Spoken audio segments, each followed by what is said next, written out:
Ini tuh bisa banyak ya, Bang Andi. Artinya sebuah peristiwa itu bisa dimaknai atau bisa ditafsirkan berbeda-beda. Sebuah peristiwa yang sama, tafsirnya bisa beda-beda. Cukup membantu sih, maksudnya kan sekarang juga udah ada MRT juga, halte-halte juga banyak. Kita juga kalau kemana-mana, kalau untuk umum lebih nyaman aja sih Pak, gitu.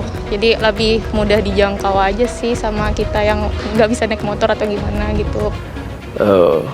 Kita menyaksikan bahwa apa yang ditemukan oleh BPK dulu di dalam audit-auditnya, itulah yang menjadi rujukan bagi saya untuk menilai bagaimana kegiatan kegiatan Formula E. Kelihatan nyata pembangunan di mana-mana, banyak juga yang dirapihin, tapi banyak juga PR yang belum dilaksanain. Misalnya banjir juga masih ada, padahal sebenarnya kan itu PR-PR yang terdahulu yang harusnya diselesaikan sebelum masuk musim penghujan.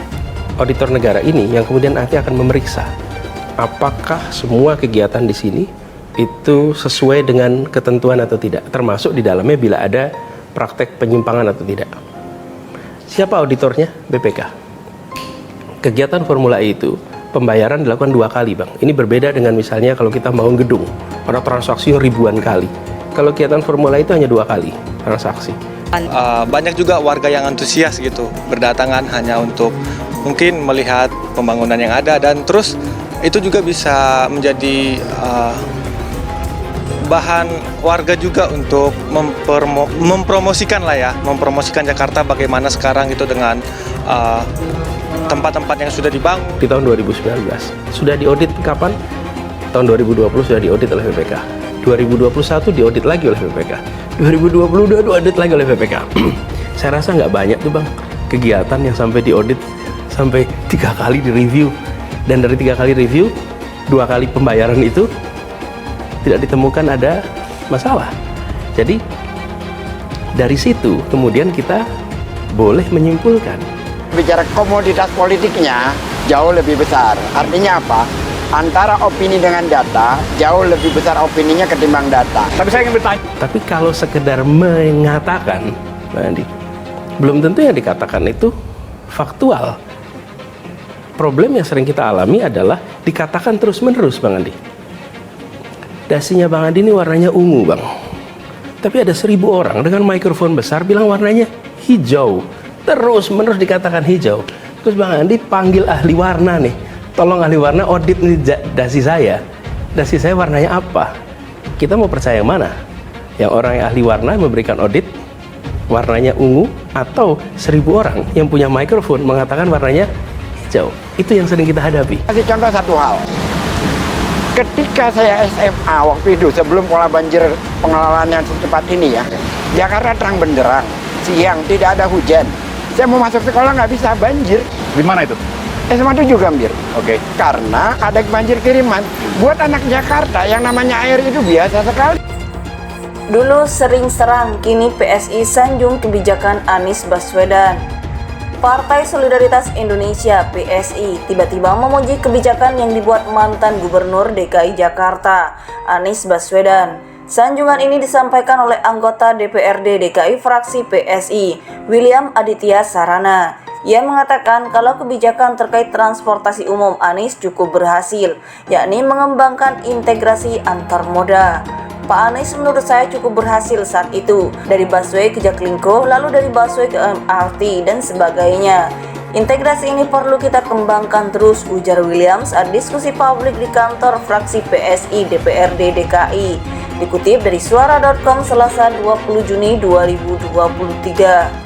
Ia melanjutkan, integrasi transportasi memang perlu dilakukan demi mengarahkan masyarakat untuk menggunakan angkutan umum dari pribadi. Dengan itu, maka warga bisa lebih nyaman menggunakan karena integrasi transportasi yang semakin mudah. Karena biasanya orang tidak mau naik transportasi umum karena jarak dia dari transportasi umum terdekat itu cukup jauh, tuturnya. Maka dari itu, dia berharap kalau calon gubernur DKI Jakarta selanjutnya adalah orang yang bisa mengembangkan integrasi transportasi. Kita harus memilih pemimpin yang mengerti masalah Jakarta, karena Jakarta ini penuh dengan masalah-masalah kota yang mungkin terus berprogres untuk percepatan, tegasnya. Sekedar informasi, William Aditya Sarana kerap mengkritik Anies Baswedan saat dirinya masih menjabat sebagai Gubernur DKI Jakarta. Tahun 2019 lalu, dia membuat geger usai mengungkap adanya kejanggalan di pengadaan lem Aibon senilai 82 miliar dalam penyusunan anggaran pendapatan dan belanja daerah (APBD).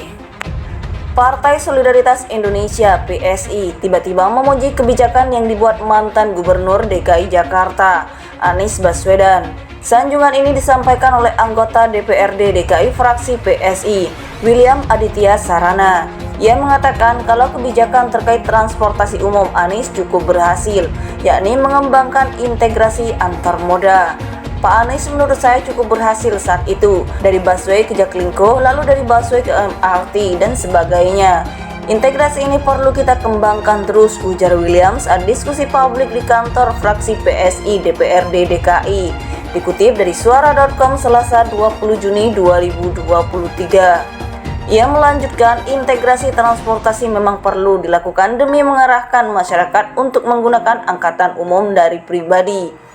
Dengan itu, maka warga bisa lebih nyaman menggunakan karena integrasi transportasi yang semakin mudah. Karena biasanya orang tidak mau naik transportasi umum karena jarak dia dari transportasi umum terdekat itu cukup jauh, tuturnya. Maka dari itu, dia berharap kalau calon gubernur DKI Jakarta selanjutnya adalah orang yang bisa mengembangkan integrasi transportasi. Kita harus memilih pemimpin yang mengerti masalah Jakarta, karena Jakarta ini penuh dengan masalah-masalah kota yang mungkin terus berprogres untuk percepatan.